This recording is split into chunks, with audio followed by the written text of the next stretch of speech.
guys, Teacher A here and welcome to Gurong Pinoy sa Amerika. So for today, isa namang math trick ang ating matututunan wherein makukuha natin yung trigonometric values from 0 degree to 90 degrees, from sine to cosecant gamit ang ating dalawang kamay. So kung mapapansin nyo sa board, meron na akong tinrace na left and right hand. So, paano natin gagamitin to para makuha yung ating trigonometric values without drawing yung ating special right triangle na hindi na rin gagamit ng SOHCAHTOA. So, simulan na natin. Itong ating left hand, ito yung magre-represent sa ating sine. So, sine values. So, sine theta. Itong kanan, ito naman yung cosine. There. And then, bawat daliri, may mga numbers siya. From left to right, magbibilang tayo. Pero mag-start tayo sa 0. So, 0, 1, 2, 3, 4. Ganun din dito sa kabila. Again, from left to right, 0 hanggang 4. So, this is 0, 1, 2, 3, 4. And then, sa labas naman, sa fingertips, sa bawat dulo ng daliri, nandyan yung mga angles natin. So, ito yung 0 degree. Ito naman yung 30 degrees. Ito lang yung makikita natin sa ating, yung common na ginagamit, at makikita rin natin sa ating right triangle. So, 0, 30, this is 45, yung susunod ay 60. And then, kung nasaan yung L, letter L, alam naman natin na kapag letter L, that is 90 degrees.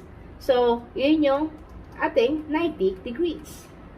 So, dito sa kabila, since nauna yung L, yan yung letter L, na shape sa ating daliri, yun yung 90. Yun ang mauuna. So, this is 90, and then followed by 60, and then 45, and then yung 30, at yung hiniliit, yun yung 0 degree. Now, paano natin makukuha yung value ng sine 0 degree, sine 30 degrees, sine 45 degrees, sine 60 degrees, sine 90 degrees, pati na rin yung ating cosine. Yung ating cosine 0 degree, cosine 30 degrees, cosine 45 degrees, cosine 60 degrees, and cosine 90 degrees. So, dito, sine and cosine lang. Kasi once you know yung value ng sine and cosine, madali nyo nang malalaman yung value ng tangent because tangent is just sine over cosine. And then si cotangent naman, kabaligtaran lang siya ni tangent. Si secant naman, kabaligtaran lang siya ni cosine. And si cosecant ay kabaligtaran lang ni sine. Kaya mahalaga ang malaman nyo yung values ni sine at ni cosine. So, paano natin gagamitin yung mga numbers na nasa loob ng daliri para makuha yung values ng function ng given na angles na nasa labas? So, here, magagawa tayo ng square root symbol. From here, pa ganyan. Yan. And then, dito rin sa kabila. So, yung green na to, again, square root symbol yan. Naka-curve lang siya kasi naka-curve yung ating mga daliri. So, paano yan? Simulan natin. So, si sine 0 degree, sine 0 degree is equal to, ano yung nasa loob? 0. So, that's square root of 0 over ilang kamay meron tayo? Dalawa. So, we have two hands. The left and the right. Yan. So, i-divide natin to by 2 kasi meron tayong dalawang kamay. Dalawang 0 degrees. So, ano ba yung square root ng 0? Square root of 0 is 0 divided by 2. That will give us 0. So, therefore, yung value ng sine 0 degree is equal to 0. Okay? Now, paano naman yung 30 degrees? So, sine 30 degrees equals, ano yung number na nasa loob ng daliri? That's 1. Again, square root of 1 over, ilang kamay? Dalawa. So, square root of 1 is 1 over, kopyahin yung denominator which is 2. Therefore, ang value ng sine 30 degrees ay 1/2. Okay? Next, 45 degrees. So, sine 45 degrees. Paano yon? So, i-check natin kung ano yung number na nasa loob ng daliri under ni sine 45 degrees. That is 2. So, square root of 2. So, we have here, square root of 2 over, ilang kamay? Dalawa. So, masisimplify pa ba to? Hindi na. Kasi wala namang square root ng, hindi naman sakto ang square root of 2. So, therefore, eto na yung value ng sine 45 degrees. Paano naman yung 60 degrees? So, sine 60 degrees. Ano yung nasa loob ng daliri?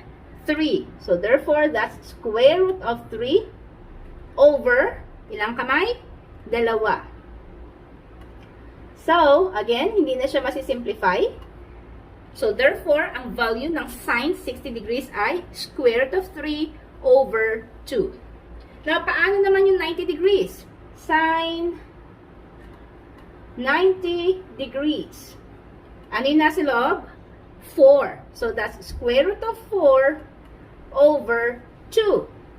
So, ano ba yung square root ng 4? Square root ng 4 ay 2. Kasi 2 times 2 ay 4. Then, kopyahin nyo over 2. That will give us 1. So, 2 divided by 2 ay 1. Therefore, ang value ng sine 90 degrees ay 1. So, ganun lang kasimple yung pagkuha ng sine values given yung ating kaliwang kamay.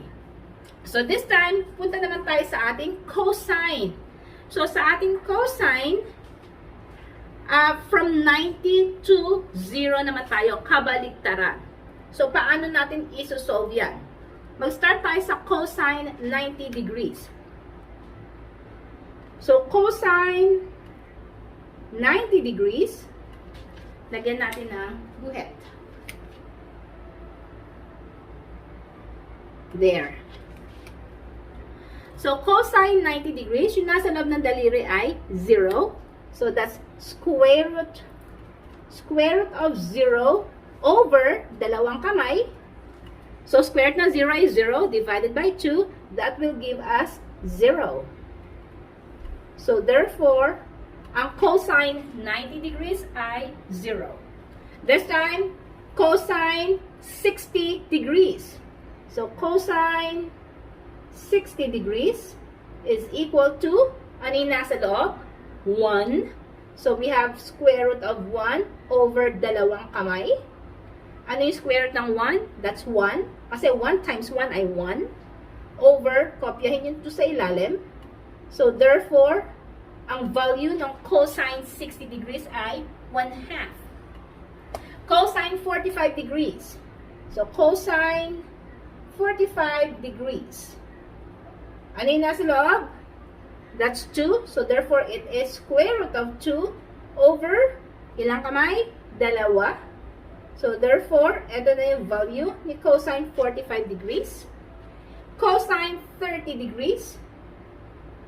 Cosine 30 degrees. Ano yung nasa loob ng daliri? That's 3. So, square root of 3 over 2. So, ito na yung value niya. And then, last one ay cosine 0 degree. So, cosine 0 degree. Yung nasa loob ng daliri ay 4. So, that's square root of 4 over 2. Ano yung square root ng 4? That is 2. Kasi 2 times 2 ay 4. Kopyahin yung over 2. And then divide. 2 divided by 2 will give us 1. Therefore, yung value ni cosine 0 degree ay 1. So, ganun lang kasimple yung ating math trick. So, kahit wala to, kahit hindi nyo siya isulat ng buo, tandaan nyo lang, This is 0, square root of 0, 1, 2, 3, 4. Then, again, 0, 1, 2, 3, 4. Unang daliri, that's 0 degree, 30, 45, 60, 90. Sa kabila, mauna yung 90, 60, 45, 30, 0. Para hindi malito, tingnan nyo kung nasaan yung L. Tingnan nyo kung saan magpo-produce ng 90 degree angle. Para hindi kayo malito. And then, once you know yung value ng sine and cosine, again, madali nyo na makukuha yung values ng ibang function, like tangent, which is just sine over cosine. Cotangent is the opposite, cosine over sine. Secant, baliktarin nyo lang lahat ng values ng cosine, makukuha nyo yung secant. And cosecant, baliktarin nyo lang lahat yung values ng sine, get the reciprocal, yun na yung value ng ating cosecant. So, that's it. Kung natuto kayo sa ating math trick, kindly give me a like para i-share to the YouTube sa iba. So, that's all for today. See you on my next video. Bye na!